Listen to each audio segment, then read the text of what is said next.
Cooler Mechanical here, and in this video I'm just going to be opening up the bottom end of this crankcase and seeing what it looks like on the inside. I've just cracked it now, so you can sort of hear it. It's actually a bit stuck. I don't know if it's the glue on the other side or what, but this is actually the first time we've actually removed this crankcase. As you can see, the glue's still just cracked, and I've just been doing the screws. I'm not even sure what it looks like. So we're looking for any crud or anything in the pan that's abnormal. There's nothing huge or chunky in there. It looks all pretty. There's a little bit of shiny silver, so there's something metal's run through this.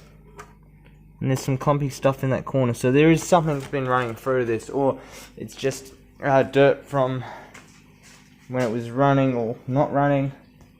So not sure. Oh look, there's all your dirt there. How fortunate, that's all over there. So there is dirt in this. This looks different. Then again, it might be the same. It's just seems a little bit different to what mine looks like or Dad's.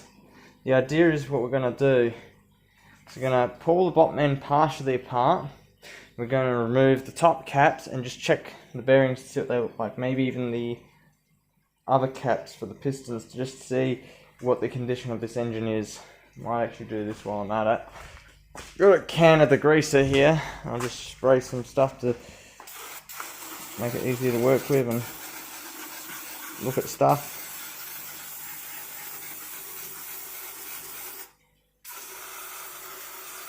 I don't really want crud going through the engine, but still, at the same time, this isn't a runner. We're going to rebuild this one anyway. Just depends on what the condition of everything is. And there we go.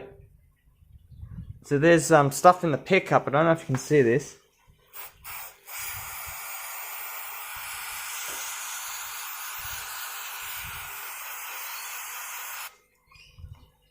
There you go.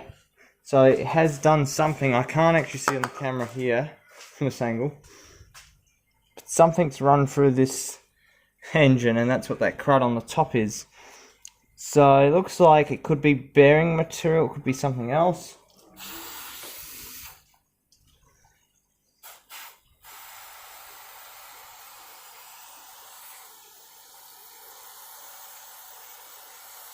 Like I said to my dad, I think it's spun a bearing.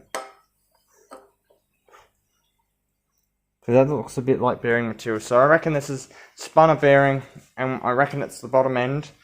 But I could be wrong. Normally this is an indication of a bottom end bearing been spun. But I don't feel any play. So there's been an oil issue at the bottom end, potentially. Or it could have been the top end. It could have been anywhere. I'm not really sure. I can't be certain. But they got rid of this. This is actually a rebuilt motor. So, surprise, surprise. This is a problem here. Well, actually, no, it isn't. It's a brand new clutch. So put a brand new clutch in it. The clutch flywheel has been machined recently, or previously, not too long ago, I don't think. It would have been around the time they put the engine back in. But when they broke it, that's when they threw it away, essentially. As I've shown in the other video for the transmission, which is over there, there's a bit of slop in the end shaft. It has a brand new pinion gear on it. It looks like a pinion gear. And it is crunchy. Very crunchy. It's very horrible. So that isn't a good bearing. And they put a brand new bearing in there and already crapped itself. So there's nothing I can do about it. It's not my problem. My problem is if this engine is worth rebuilding, and I reckon it's spun a bottom end. Also, they have white lines painted on these as well, which is interesting. I haven't seen that before. Hang on. Let's go and have a look a little bit better. So this has been apart before. You can see they put white markers on it. Why would they put... That's interesting that they put white markers on this. Someone knew what they were doing when they did this. So it's 100% this motor has been rebuilt.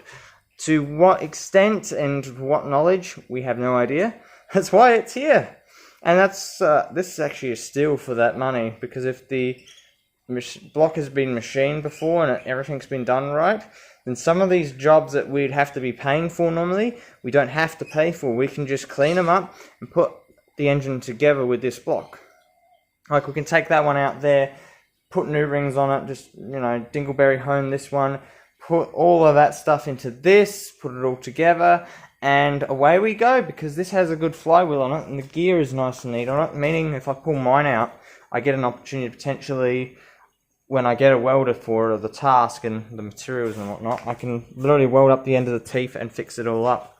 Mine, it still works, there's no problem about that, but that was the only thing. And I hadn't machined my flywheel, so mine will look like crap, and my gear, my clutch would have worn out a lot more than that one. I think there was still about 1 mil left of clutch on mine when we last looked at it, but it's not bottoming out or anything, there's no problems with it, still works fine. So that's that. I think that's awesome to know that we got the engine apart. Now we know a little bit of history about this. So this had been rebuilt, but something failed and something wasn't oiled properly. My guess is something to do, the common issues I know of is the oil pumps do crack and break, and then that can reduce your oil pressure to nothing, and then it doesn't work anymore.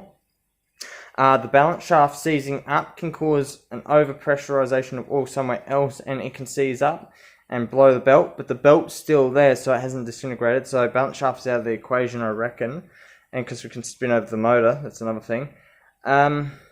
If an oil gallery is blocked, it will stop oil getting to the bottom end bearings, and specifically the weakest point for oil is these ones here, because they're the smallest bearings, and that's when you have problems at those points. But from what I've seen in some videos of how they bottom ends go out, normally it's the furthest away is the ones that normally would go first, and if there was one ahead of it, that one would send particulate matter through to the last one. The last one would be the first one damaged. If we check the last one, we can say yes or no, and we keep working our way back until we find the one that's the major problem is occurred at. But we can tell it's probably already bearing material. Thank you for watching. Michael Mechanical out.